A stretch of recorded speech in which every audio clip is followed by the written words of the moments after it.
Hi, Patrick with Deere Country Farm and Lawn. Today we're going to talk about the differences between the John Deere 1023E and the John Deere 1025R. To start off, let's go over some of the similarities, and this is why people compare them a lot. They use the same implements. So for example, you see these are both equipped with 120R loaders. Now in this case, I have a non-self-leveling and a mechanical self-leveling on them, but they're interchangeable. They use the same backhoes, they use the same mower decks, trying to think if there's any other implements, same front snow blowers, front brooms, all of that is the same. They use the same chassis, the same tires are interchangeable and options on both of them. So for that reason, these are compared a lot by customers of which one should I get. Let's start with the most important difference between the two, price difference. That's what everybody wants to know right up front and at the end of the day. So the 1025R MSRP is about $15,000, and the 1023E MSRP is about $13,000. So about a $2,000 price difference between the two. Dealers are going to sell them for less, and Deere's going to have different incentives. You're certainly going to buy it for less than that. So the point to kind of take home there is it's about a $2,000 difference between the two. So as I go through the differences on these, we're looking to figure out whether it adds up to around $2,000 worth of value for you. All right, so let's start at the front and work our way back on what the differences are. This is a big one. Make sure you got your pen and paper ready. The 1025R has a chrome hood ornament. The 1023E does not, and that makes no difference to everybody, but it is a difference there if you're into aesthetics of the tractors. That is a difference of note, a shiny difference at that. Next is going to be horsepower. The 1023 is about a 23 horsepower tractor. It's actually a little bit less. They round up. 1025, same way. It's a little bit less, but they round up. Horsepower, how that's going to affect your use of it. The points that I try to make with customers of whether they're going to feel that difference of about 2 horsepower, whether it's going to make a difference in their application. First and foremost, rear PTO, okay? That 2 horsepower essentially knocks out a rotary cutter from John Deere's perspective. I'm not saying you can't go buy an aftermarket one or a lighter duty one, but for the ones that John Deere dealers are going to market, typically speaking, they're not going to promote. Deere's not going to support a Frontier rotary cutter on the 1023E. On the 1025R, they are a 48-inch rotary cutter. It's a small guy.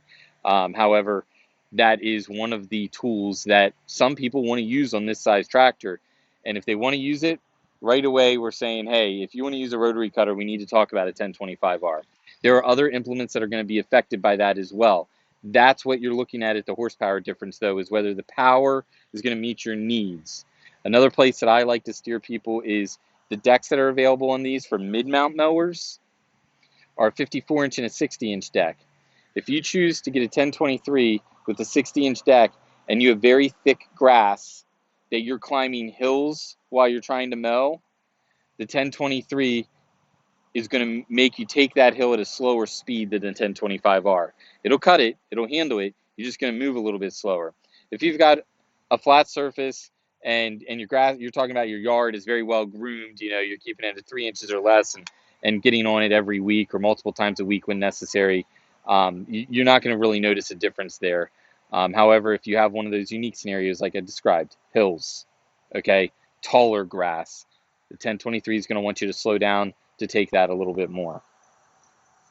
Moving back past the engine compartment might be helpful if you bring the camera over here so I can show some operator station differences. We're going to pivot back and forth a little. All right, so for starters, you can see right here in kind of the control arm center, and then over here in the control arm center, we have more black molding, okay? That black molding is on here for aesthetics, obviously. However, it's also creating the housing necessary for the fender mounted lights. These are standard on a 1025R.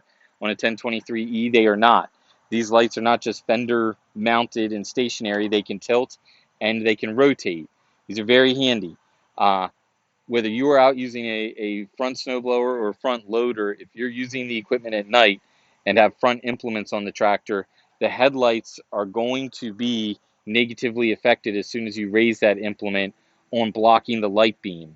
Having additional lights, whether you choose to get a 1025R that has fender mounted lights stock, or whether on either tractor you choose to get some sort of lights installed, work lights that are a lot of times mounted in this space.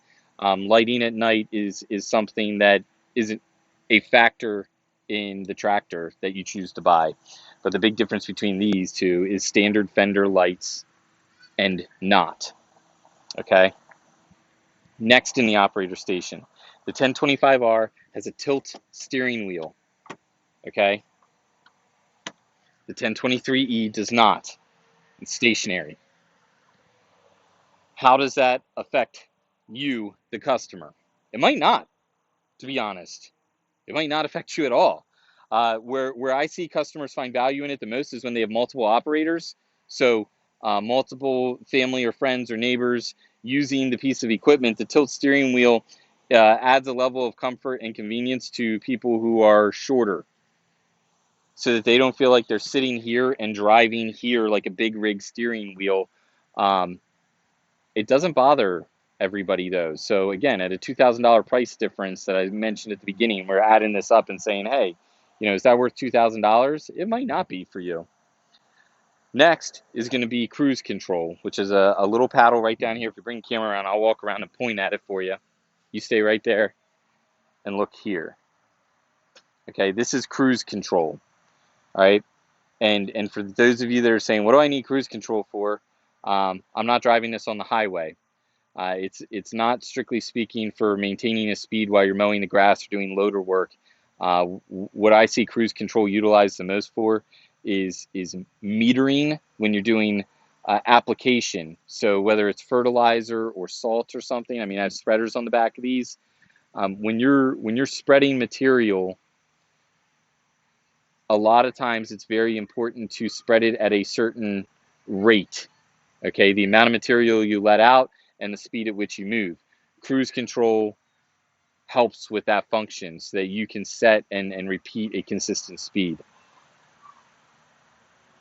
Next big difference is going to be the seat. Okay, so if you can take a look at the seat. First, I'm going to show you the top part. It's very nice. It has a nice John Deere embroidered logo. It's stitched. All right, it has armrests that are adjustable.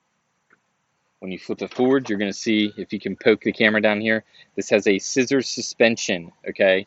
So it's got springs down here as well as arms that help take the seat takes more of the bump than your rear end does.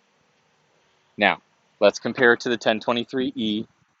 You just pivot around, I'll walk over here and do the same thing on this. Obviously, there's no armrest. It is a one-piece seat. For those of you that have used one-piece seats, you'll know that a weak point in a one-piece seat like this, a pan style seat, is right here in the elbows, that eventually through the changes in temperature and whatnot, that seats like this tend to crack here. So when you have a stitched seat like that, it allows the fabric to expand and contract with the temperatures. It doesn't have these round points that are taking a lot of the stress. All right. Underneath for suspension, this is the comfort feature. On a 1023E, you have rubber isolator mounts. Okay, these are just rubber springs in a sense, and they don't have much bounce to them. The premium seat is not an option on the 1023. I mean, if you want the premium seat, you're buying that whole seat, and it is a very expensive seat to convert over to this. It's not like something you can order from the factory and choose your seat. These are the only seats that are an option from the factory on these. All right.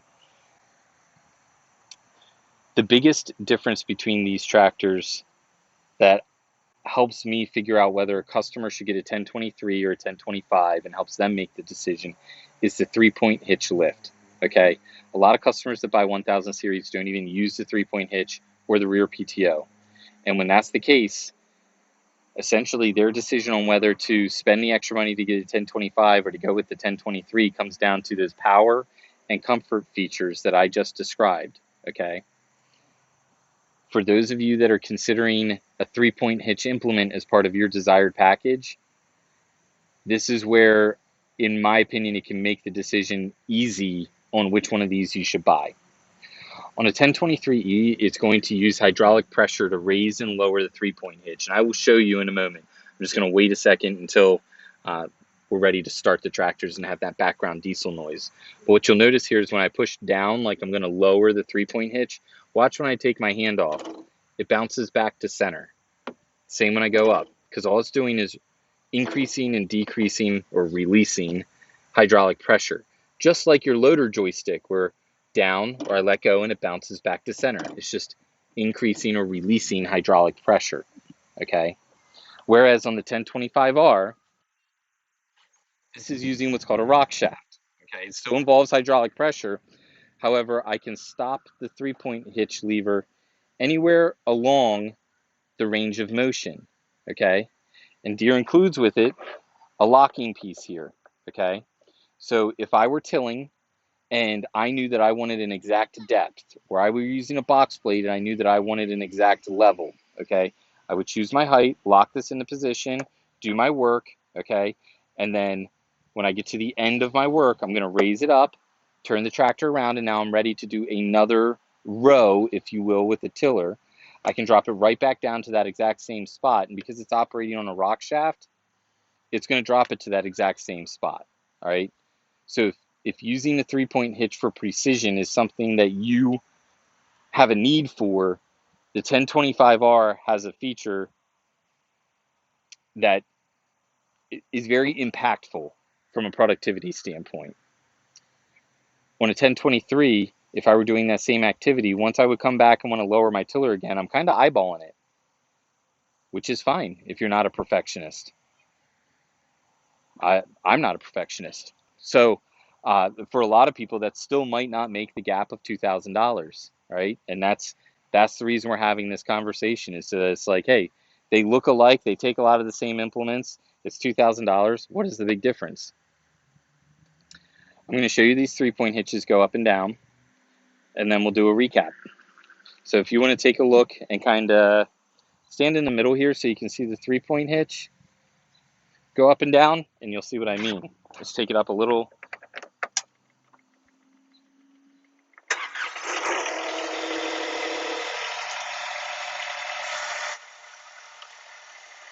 Raising it, and when I want to lower it,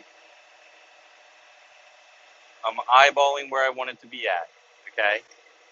But if I wanted to raise it to the same spot, I'm also eyeballing.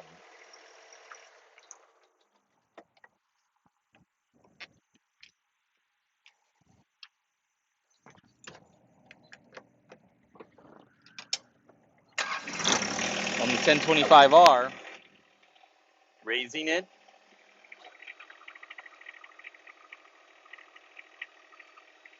now I'll lower it down to my preset. Give it a little bit more range there. Okay, can you see where it dropped down to? Now, I'm going to raise it back up all the way so I can turn around, presumably with the tiller or box blade, and now I'm going to drop it down to that exact same spot, just like that. Very easy. For people who find value in that feature, that's worth the $2,000 difference by itself. Everything else is just a cherry on top. For people who don't find value in that feature, you can buy additional lights for a couple $100.